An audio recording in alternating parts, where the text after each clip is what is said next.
Hi. So after interviewing a lot of students for axis bank interview, मुझे ये समझ में आया कि जो हमारे स्टूडेंट्स हैं, कैंडिडेट्स हैं, जो बच्चे हैं जो इंटरव्यू के लिए आते हैं, दो पॉसिबिलिटीज़ हैं। या तो देखो वो बहुत ज़्यादा सीरियस नहीं है अपनी जॉब को लेकर के या अपने इंटरव्यू को लेकर के, या तो फिर ऐसा हो सकता है कि उनको पता ही नहीं है कि कैसे सवालों को उन्हें प्रिपेयर करना चाहिए और कैसे अपने आंसर्स को उन्हें फ्रेम करना चाहिए। व्हेन आई से सवालों को प्रिपेयर कैसे करना चाहिए, पहली चीज तो ये कि क्या आपको पता है कि किस तरीके के सवाल एक्सिस के इंटरव्यू में पूछे जाते हैं। आज देखिए हम एक सीरीज का स्टार्ट कर रहे हैं यहाँ पर, जिसमें मैं आप लोगों को ये सिखाने वाली हूँ कि एक्सिस बैंक हो जाए और आने वाले टाइम में बहुत सारे जो हमारे प्राइवेट सेक्टर बैंक्स हैं वो अपने जॉब इंटरव्यूज में फ्रेशर्स के लिए किस तरीके के क्वेश्चंस लेकर के आते हैं। तो अगर आप भी एक प्राइवेट सेक्टर बैंक में जॉब पाना चाहते हैं तो प्लीज हमारी इस सीरीज को पूरा फॉलो करिएगा। ये पहला वीडियो है और इसमें मैं आपको सिखाने वाली हूँ एक बहुत ही इंपॉर्टेंट क्वेश्चन को कैसे आंसर करना है। आज का हमारा सवाल है, What do you know about axis bank? अगर आप एक्सिस में जॉब इंटरव्यू के लिए जाते हैं तो आपको ये सवाल जरूर पूछते हैं। ये एक बहुत इंपॉर्टेंट क्वेश्चन होता है। इसका पर्पस क्या होता है? इसका पर्पस बस यही नहीं होता कि आप बैंक की हिस्ट्री या फैक्ट्स याद करके आ गए हो या मतलब कुछ भी रट के चले गए हो। ज्यादातर तो बच्चे एक लाइन बोलते हैं, Axis bank is the third largest bank of our country, और इसके बाद उन्हें कुछ नहीं पता होता। This is a very bad thing. So if you want to answer this in an impressive manner, तो समझो कि आपसे पूछा क्यों गया है। रिक्रूटर देखना चाहता है कि आप बैंक को कितना समझते हो, आपकी रिसर्च कितनी सॉलिड है, और क्या आप जेन्युइनली एक्सिस के कल्चर, बिजनेस, वैल्यूज, इन सारी चीजों से अलाइंड हो या नहीं। इसलिए इस आंसर को प्रिपेयर करते वक्त हमें कुछ की एरियाज कवर करने चाहिए। कौन से वो की एरियाज हैं, सबसे पहले उनके बारे में बात कर लें कि जैसे बैंक की हिस्ट्री, बैंक कब शुरू हुआ, कब उसका क्या नाम था, उसके बाद क्या नाम हो गया, एटसेट्रा। उसके कौन कौन से बिजनेस सेगमेंट्स हैं, उसकी नेटवर्क स्ट्रेंथ कितनी है, टेक्नोलॉजी और इनोवेशन में क्या उसका रोल है, अवार्ड्स और रिकग्निशंस क्या हैं, CSR इनोवेटिव्स के बारे में बात कर लो, at the given point of time financial stability कितनी है। तो अगर आप इन सब पॉइंट्स को शॉर्ट, क्लियर और कॉन्फिडेंट तरीके से एक्सप्लेन कर दोगे तो आपका इंप्रेशन इंटरव्यूअर पर इंस्टेंटली स्ट्रांग हो जाएगा।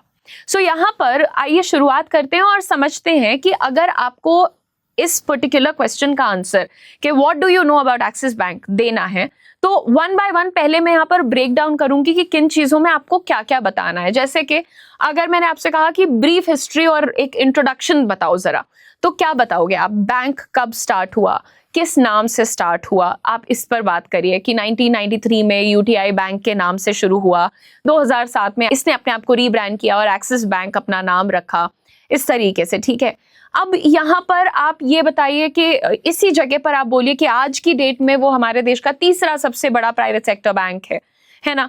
इसके बाद देखिए बिजनेस सेगमेंट की बात कर लेते हैं कि कोर ऑपरेशंस क्या क्या हैं उसके, बैंक का मेन काम क्या है, जैसे कि retail banking, corporate banking, SME banking, loans जैसे home loan, personal loan, business loan, etcetera, wealth management, asset management. So Axis AMC is a good solid vertical of Axis, right? Similarly, investment banking भी करता है Axis Capital के माध्यम से, credit cards, digital payments, treasury, ये सारे काम और इससे भी बहुत ज्यादा चीजें Axis करता है।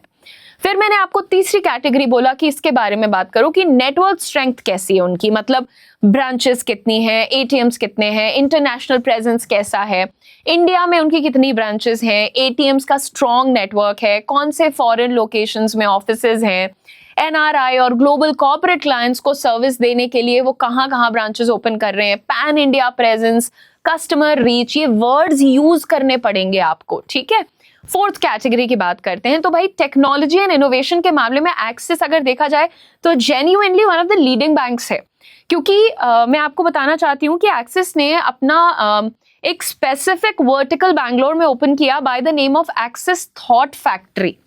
एक्सिस थॉट फैक्ट्री का काम ही है इनोवेशन, AI रिलेटेड प्रोजेक्ट्स, मतलब टेक ड्रिवन आइडियाज पर काम करना। तो मतलब ये कि हमारे एक्सिस बैंक का टेक्नोलॉजी लेड सॉल्यूशंस पर कितना फोकस है, AI, machine learning, digital banking apps, online services, इन सारी चीजों पर कैसे वो एक्सिस थॉट फैक्ट्री के थ्रू काम कर रहा है। ठीक है, मतलब एक तरीके का इनोवेशन लैब है एक्सिस थॉट फैक्ट्री, जहां पर फिनटेक और न्यू टेक पर काम होता है, टेक ड्रिवन कस्टमर सर्विस और डिजिटल ट्रांसफॉर्मेशन, इन चीजों पर फोकस किया जाना है, ठीक है, इस पर्टिकुलर सेगमेंट में। पांचवी चीज आप बात करिए उनके अवार्ड्स और रिकॉग्निशंस के बारे में, मतलब किस तरीके की चीजों से, अवार्ड से एक्सिस को नवाजा गया है। तो digital banking, customer service, sustainability, innovation के लिए बैंक को कौन कौन से अवार्ड्स मिले हैं, ये सब कुछ एक्सिस के खुद मेन पेज पर आपको मिल जाएगा। इंडस्ट्री में बैंक की रेप्यूटेशन के बारे में बात करिए ओवरऑल अगर देखा जाए। Then the sixth category जिस पर आपको बात करनी है, that will be CSR initiatives of Axis. Axis Bank Foundation, ये क्या काम करता है? मतलब एक्सिस को अगर आप देखिए तो 2025 में ही उसने इतने सॉलिड CSR इनिशिएटिव्स लिए हैं जो बहुत कम बैंक्स उस दिशा में काम कर पाते हैं। तो चाहे वो रूरल डेवलपमेंट हो, लाइवलीहुड प्रोग्राम्स हो, एजुकेशन हो, हेल्थ केयर हो, कम्युनिटी इम्पैक्ट और लॉन्ग टर्म सोशल डेवलपमेंट हो, axis has a big segment, you can say, मतलब CSR is pretty strong with Axis. Now the seventh and the last bit जिसके बारे में आपको बात करनी चाहिए, फाइनेंशियल स्टेबिलिटी के बारे में। मार्केट में एक्सिस की स्टैंडिंग कैसी है, बैंक का फाइनेंशियल परफॉर्मेंस स्टेबल है, प्रॉफिटेबल है, और बैंक का मार्केट कैप जो है वो ग्रोइंग है, इन्वेस्टर्स का कॉन्फिडेंस उस पर कैसा है, स्ट्रॉन्ग बैलेंस शीट है, फ्यूचर रेडी पोजीशनिंग है एक्सिस की, इन चीजों पर बात करो। तो यहाँ पर तो मैंने आपको समझाया कि ये 7 चीजें हैं मुख्य रूप से जो आपको अपने क्वेश्चन कि what do you know about axis में ऐड कर लेना चाहिए। इसके साथ साथ देखो, अगर वो तुमसे पूछेंगे कि भाई MD CEO कौन है, तो आपको पता होना चाहिए that it's mister Amitabh Chaudhary, जिनको 2024 में बैंकर ऑफ द ईयर का भी खिताब मिला है। तो ये चीजें आप जो है थोड़ा सा पढ़कर पहले से प्रिपेयर करके फिर जाइए। वहां पर जाकर के अगर आप सिर्फ इतना कहते हैं कि Axis bank is the 3rd largest bank of our country, अरे ये क्या मतलब हो जाएगा, ये तो एक बहुत ही डल आंसर है। तो उनको समझ आ जाएगा कि आप एक सीरियस कैंडिडेट ही नहीं है, आप एक्सिस के साथ अलाइंड ही नहीं है। अब यहाँ पर दोस्तों मैं आपको बताने वाली हूँ एक प्रॉपर स्क्रिप्टेड आंसर है, जिसको मैं आपको पहले ही मना कर रही हूँ कि ऐसे रटे हुए आंसर्स आपको नहीं देने। इसीलिए मैंने आपको 6-7 सेगमेंट्स बता दिया, आप उसमें से कोई भी 4-5 उठाओ। बस ये याद रखना कि हाँ, हिस्ट्री के बारे में बात करना ज़रूरी होता है, फाइनेंशियल स्टैंडिंग के बारे में बात करना ज़रूरी होता है। इसके अलावा आप अपनी बाकी चीज़ें खुद चुन सकते हैं कि कौन सी 5 चीज़ें जिनके बारे में मैं आंसर में बात करूँगी, और उसको प्रिपेयर करो आज से ही, अगर तुम एक्सिस बैंक का कोई भी जॉब चाहती हो तो, या चाहते हो तो। नाउ मैं आपको जो स्क्रिप्टेड आंसर दूंगी वो आप सुनिए ध्यान से, कोशिश करिए कि आप उसको अपने शब्दों में रिफ्रेम कर सके तो बहुत अच्छा है, लेकिन आपका आंसर बहुत ह्यूमन लगना चाहिए। अगर आप किसी का भी आंसर रट करके जाओगे तो आप रोबोटिक साउंड करोगे, आपका ह्यूमन टच खत्म हो जाएगा।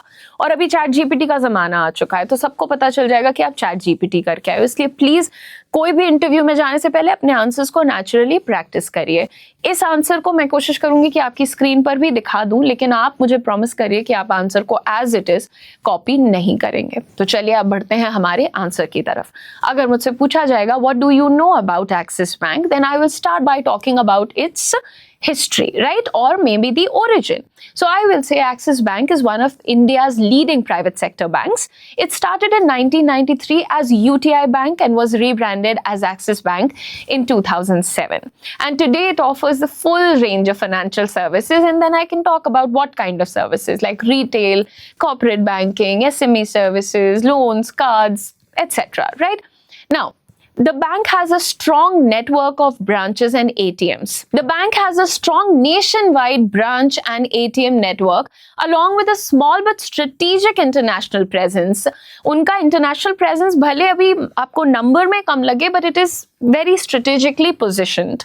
What really stands out, आप जब ऐसे words use करते हो ना कि क्या चीज अनोखा बनाती है एक्सिस को, इंग्लिश में इसी को बोलते हैं what really stands out. So what really stands out is Axis's focus on technology and innovation.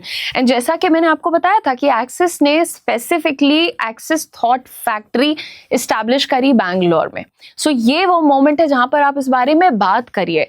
Axis Thought Factory in Bangalore works on AI, machine learning, fintech-led innovation, right? And then you move on to the awards and recognition that it has earned several awards for digital banking, service quality, and it is equally committed to its CSR through the Axis Bank Foundation. जो इनका initiative CSR initiative lead करता है, that is the Axis Bank Foundation, and their main focus has always been rural development, healthcare and education. Now, please remember that when you are going to talk about the CSR initiatives, you should at least remember the names of those initiatives at least from 2025, right? For example, Abhisaran 2025 was one of their initiatives.